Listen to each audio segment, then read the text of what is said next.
ขึ้นสวนปลูกหนุนไว้2-3 ต้น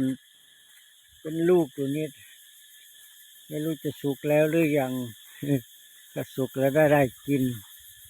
แต่ว่าไม่รู้ไม่ได้เอาถุงอะไรมาใส่มาลองไว้เลย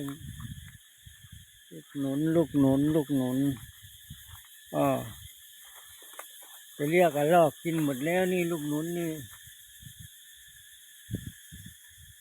เรียกกินหมดแล้วกระรอกกินหมดแล้วนู้พี่น้องกระรอกกินแล้วหน่อยนี้ก็หนาว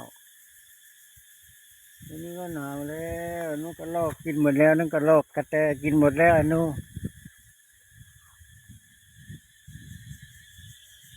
นี่ก็เป็นลูกโดนกระรอกกระแตกินไปแล้วลูกหนึ่งแล้วนู้